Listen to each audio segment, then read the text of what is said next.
Hello dear viewers, चलिए discuss करते हैं क्लास 11 का टर्म 1 का फिजिकल एजुकेशन का पेपर। सेक्शन ए की बात करें, सेक्शन ए में 24 क्वेश्चंस थे और करीब 20 क्वेश्चंस को अटेम्प्ट करना था। फर्स्ट क्वेश्चन था the word physical refers to. Physical word का क्या मतलब है? तो यहाँ पे फिजिकल का मतलब है बॉडीली मूवमेंट, यानी कि इसका आंसर हो गया C. Requires not only the knowledge of game but also the ability to communicate clearly. कहता है कि इनमें से कौन सी ऐसी चीज़ है जिसके लिए सिर्फ नॉलेज गेम की ज़रूरी नहीं है, मतलब काफ़ी नहीं है, इसके साथ साथ क्या चाहिए, कम्युनिकेशन भी अच्छा होना चाहिए, तब जो है आप उसमें कैरियर अच्छा बना सकते हैं। तो इसमें कौन सा आंसर आएगा? तो इसका आंसर आएगा बी, स्पोर्ट्स ब्रॉडकास्टिंग। क्योंकि जब ब्रॉडकास्टिंग करनी होती है तो आपको गेम की नॉलेज भी होनी चाहिए और आपको कम्युनिकेट भी अच्छे से करना आना चाहिए। Question number 3, in which Olympic games did women participated first time. Olympics में सबसे पहले वुमेन का पार्टिसिपेशन कब हुआ? तो ये हुआ 1900, यानी कि ऑप्शन नंबर सी, जब सबसे पहले 22 फीमेल्स ने ओलंपिक गेम्स में पार्टिसिपेट किया। When was IOA formed? IOA यानी कि इंटरनेशनल ओलंपिक,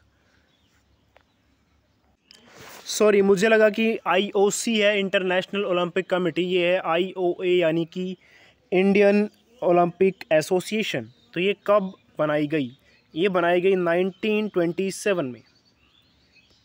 नेक्स्ट क्वेश्चन है BMI test is applicable for which of the following category.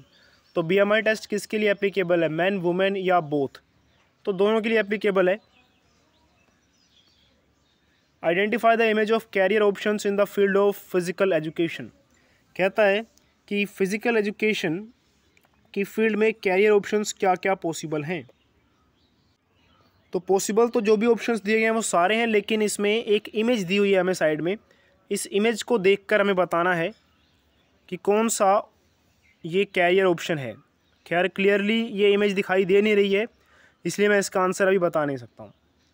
When was the Khelo India programme started. Khelo India programme कब start हुआ? ये start हुआ 2018 में।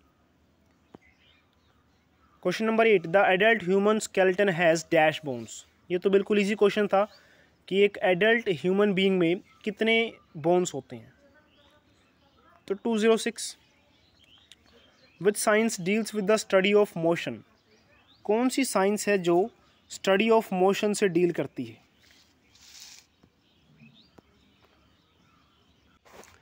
तो इसका आंसर है काइनेसियोलॉजी, जो कि ऑप्शन नंबर सी है। Question number 10, the tools, instrument और set of questions to measure a dimension are called as. तो टूल्स, इंस्ट्रूमेंट या सेट ऑफ क्वेश्चंस जो कि किसी डायमेंशन को मेज़र करने के लिए किए जाते हैं, तो वो क्या है? तो उसको हम क्या बोलेंगे? उसको हम बोलेंगे टेस्ट। तो क्वेश्चन नंबर 10 का आंसर हो गया ए, यानी कि टेस्ट। आगे हम बात करते हैं क्वेश्चन नंबर 11 की। Which one the following formula of calculation of BMI। तो इसमें से कहता है कि BMI को कैलकुलेट करने का कौन सा फॉर्मूला है? तो इसका आंसर आएगा weight of body upon height of body का स्क्वायर। तो ये ऑप्शन डी को मैच करता है। Isotonic strength is also called as. Isotonic strength, iso means same, tonic means tension. तो ऐसी स्ट्रेंथ जिसमें मसल्स में टेंशन सेम रहती है, एक जैसी रहती है, उस स्ट्रेंथ का एक और नाम क्या है? तो उसका नाम है स्टैटिक स्ट्रेंथ। तो इसका आंसर हो जाएगा option A. Ancient Olympic was abolished by. Ancient Olympics को किसने ख़त्म किया? तो रोमन्स ने ख़त्म किया इसको। Option number C. Neck joint is an example of. Neck joint किसका एग्जाम्पल है? ये एग्जाम्पल है पाइवोट जॉइंट का। क्वेश्चन नंबर 11, क्वेश्चन पूछा गया है the muscles ability to continue to perform the activity without fatigue. यानी कि मसल्स की वो एबिलिटी जिसकी वजह से वो एक्टिविटीज़ को कर सकती है लंबे समय तक बिना थके, इसको क्या कहा जाएगा? तो इसके ऑप्शंस हमारे पास तो इसके ऑप्शंस अवेलेबल हैं muscular strength, muscular endurance, muscles shape, muscles size. तो इसका आंसर है मस्कुलर स्ट्रेंथ, सॉरी एंड्योरेंस। तो इसका आंसर आ जाएगा option B. Which is not a health related fitness component. Cardiovascular endurance है, फ्लेक्सिबिलिटी भी है, बॉडी कंपोनेंट भी है, स्पीड नहीं है। तो इसका आंसर हो जाएगा C. When was Olympic flag first flown. Olympic flag को सबसे पहले कब, तो इसका आंसर है 1914। Which muscle fibres fatigue quickly. तो कौन सी मसल फाइबर्स जल्दी फैटीग हो जाती हैं, जल्दी थकान आना शुरू हो जाती है, तो वो है fast Twitch muscle fibres. Question number 19, what will be the category of a person whose height is 172 centimeter and weight is 94 kg। तो इसमें वेट दिया हुआ है 94 kg, तो ये वैल्यू ऊपर आएगी, और हाइट 172 सेंटीमीटर है। अगर इसको मीटर में कन्वर्ट किया जाए तो ये आएगा 1.72। इसका स्क्वायर कर देंगे, स्क्वायर करने के बाद वैल्यू आती है करीब 31.77। 31.77 ओबेसिटी क्लास 1 कैटेगरी में आती है।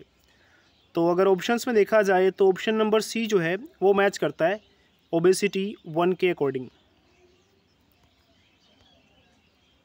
क्वेश्चन नंबर 20, आफ्टर कंप्लीटिंग आएगा, क्वेश्चन में ही मिस प्रिंटिंग है, कंप्लीटिंग नहीं आएगा, कंप्लीटिंग आएगा। एमपीएड, अगर आप एमपीएड कर लेते हैं तो कौन सी क्लास तक को पढ़ा सकते हैं आप, तो इसका आंसर आएगा डी, यानी कि सीनियर सेकेंडरी क्लासेस, यानी कि 11th 12th। वैसे आप असिस्टेंट प्रोफेसर या कॉलेजेस में भी टीच कर सकते हैं, बट ऑप्शंस दिए नहीं गए हैं, इसलिए हम ऑप्शन डी पर टिक करेंगे। क्वेश्चन नंबर 21, अ हेल्दी और positive lifestyle is really very important for all of us too. अगर अब हम हेल्दी और पॉजिटिव लाइफस्टाइल को फॉलो करते हैं तो उससे क्या क्या बेनिफिट्स होंगे। इंक्रीज़ लॉन्गेविटी, तो ऑब्वियस सी बात है लॉन्गेविटी तो बढ़ेगी, डिप्रेशन कम होगा, ये भी ठीक है, फिजिकल फिटनेस का लेवल भी बढ़ेगा, ये भी ठीक है, यानी कि सब कुछ ठीक है। तो आंख बंद करके ऑप्शन डी पर क्लिक कीजिए। Overall fitness is made up of dash main components.